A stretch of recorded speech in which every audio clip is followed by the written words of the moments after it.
So a huge test for the Raptors going up against the Boston Celtics, even if it is at home, even if the Celtics are missing some players. And, there was a lot to like about this game, but there were things to not like as well. In the end, I think the Raptors will go off frustrated, even though they only lost by 10. Let's break it down in tonight's post-game show.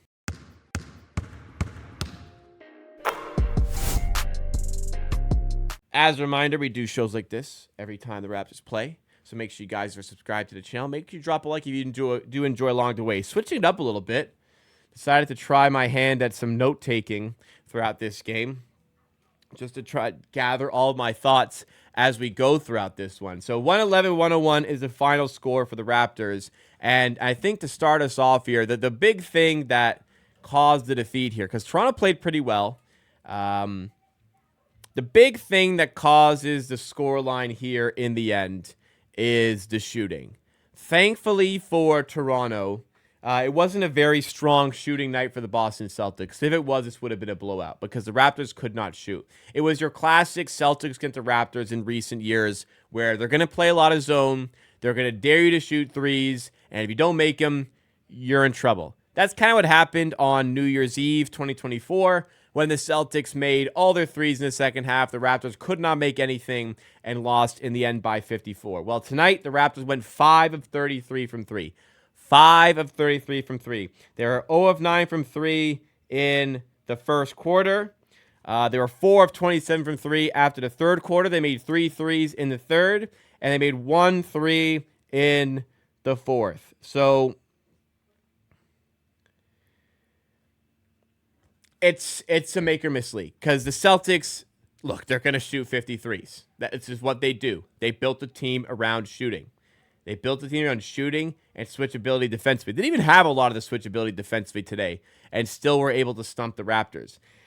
Before the game started, Porzingis got ruled out with illness right before the game. So what I thought the big thing for the Raptors today was going to be was getting to the rim, attacking the inside. I was worried about this game when Porzingis was in. I wasn't that worried when he was out because I knew we had the guys to attack inside. But I think for too much of this game here today, there was, we still shot 50% from the field without shooting the three ball well. We were 5 of 33 from 3. So we were 37 of 50. Wow. 37, no. Yes. 37 of 50 on twos. Wow. Yeah, that's okay. I wasn't familiar with the game, Toronto.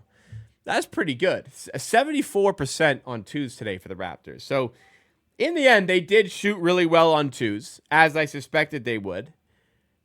I feel like if you shoot 74% on twos, you got to win that basketball game. And that, in the end, was the problem. They kind of left some points begging at the rim as well, with some lack of aggression. But the threes weren't falling. Straight up, the threes just did not fall for the Raptors. And in some of the key moments here in this game, there was some, in the second quarter, when the Raptors took a lead, 7:30 to go in the second quarter, the Raptors took the lead. That was the only time they led. They led for about 10 seconds where the Celtics hit a three, but they took a lead with 7:30 to go in the second quarter. They were down by 11 to start the second. Scottie Barnes came out extraordinarily aggressively to start the second. Got a couple and ones, kept taking it to Keita. And we, like I said, all night the Raptors were doing pretty well on the inside. They held the Celtics scoreless until the 8:46 point of the second quarter. Barnes was leading by example. When he got subbed out, the team kept things going, even with some missed shots. And they took the lead, as I said. But in those pivotal moments after they took the lead, too many times the Celtics bailed themselves out with offensive rebounds. And I know the Celtics only lost a rebounding battle 12 to 10. Sorry, the Raptors only lost an offensive rebounding battle 12 to 10 in the end, as we see here. Only lost that by 2. They probably won the turnover battle as well. Oh, they didn't in the end. They turned it over a lot in the fourth quarter. Anyways, they only lost the offensive rebound battle by 2 there. But in the key moments, it felt like the Celtics bailed themselves out with those rebounds. They took 51 threes. There's a lot of erratic rebounds, long rebounds. Just too many times it fell in a Celtics player's lap when it was like, just just stand in front of the guy and you give yourself a much better opportunity. And I think in the third quarter as well, when the Celtics looked like they maybe were going to run away with it a little bit before the Raptors clawed back in the fourth quarter, there was still some rebounding issues there overall. Raptors had a good third quarter where they were forcing turnovers, kind of staying in the mix. But when the Celtics kind of got pushed, like anytime the Raptors made it close, they just locked in. They engaged. Just such a well-oiled machine. No matter who's in, who's out, they are going to dictate the game.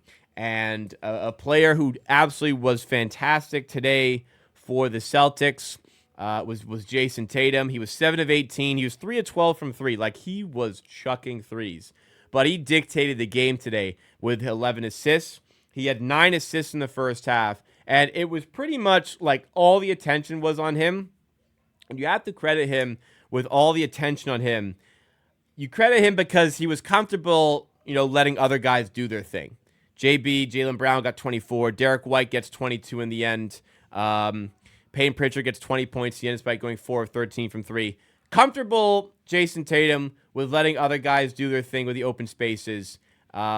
Not only did he have 11 assists, there were some screen assists in there as well, which helped out. There was a key assist late in the game, which helped out. So it was just a little bit too much for the Raptors to deal with, even with players missing out here. Torrey Craig started. I felt like, there was advantages there for the Raptors. They did find those advantages in the end. They let Torrey Craig, take his threes. It was 0 of 5 from 3. But, when the going got tough, the Celtics had the answers. They had the defense. They had the big buckets. When the Raptors were at their best was when Scottie Barnes got super aggressive, super engaged. Started the second quarter, I told you he did that. He did the same at the start of the fourth quarter. And then as he kind of fatigued a bit, Jamal Shead came in the game and actually was, I think, producing some big minutes to keep the Raptors in the game. But in the clutch, the Celtics had been there so much. They just stepped up big time. And in the end, you're just not going to win many basketball games shooting 5 of 33 from 3, let alone against who I think is the best team in the NBA. They don't have the best record, but the best team in the NBA. They have just been demolishing teams lately. The Celtics have just been crushing teams lately. So, look at that. Look at the scores in the left here. So many double-digit wins. They have just been crushing teams lately. So to keep within 10, I think is to a certain extent respectable by the Raptors. Also doing it without Jakob Poeltl, respectable by the Raptors. But the shooting, you talk about Boston's defense all you want, there was a lot of open shots that just weren't falling. Barnes played well, 21 points, 6 assists, 2 steals, 7 of 14, but he's 0 of 5 from 3. Some of those have just got to drop. RJ Barrett, 10 of 16, 22 points, 8 rebounds, 3 assists. Great game. 1 of 5 from 3. Had some good looks. Immanuel Quickley had been playing well. Not here. 0 of 6 from 3. And I even wrote this, kind of tough. What is Immanuel Quickley's effectiveness, especially against a zone defense, when he's not hitting threes? This is got to be your key guy to break the zone with his shooting. He's been playing a lot better the last couple games, but didn't have a good night here. Grady Dick ruined to the game. Ended up hitting 2 out of 7 threes, 12 points, 4 of 10. And some solid minutes, I think, from the bench. Abaji was a +3. Boucher was a +7. Jacoby Walter was a +6. Jamal Shead was a -8, but I felt like he played a little bit better than that overall. So, again, good performance. It's just a make-or-miss league. At some point, the guys you have just have to make some more of their shots. So, I think if the Raptors play like this, I think in a lot of games, the shots will start to fall a little bit more often. Tomorrow's going to be really tough. Indiana's a good team on a good run. You got to travel to Indiana there tonight from Toronto, which stinks. Second night of back-to-back will be difficult. The schedule gets really easy after that. So if you're on the Team Tank, and I am on Team Tank as well, there's a lot of wins to be had next week and the weeks after. Chicago, Orlando, Utah, Washington, Philly, Utah. There's wins to be had. So we'll see what Raptors management decides to do here, but there's wins to be had, especially if they play like this, and especially if they do shoot better. Overall, pretty happy. That was a very entertaining game, and I think it was a good performance by the Raptors. So, we can wrap things up here. Good performance in the end. A lot of positives. Yep. that's it. Hit the like button if you enjoyed this one. We'll close her up on the Raptors Celtics, but we'll be back tomorrow for the next one. Raptors against the Pacers. Hope to see you there. Subscribe so you don't miss out any of that content.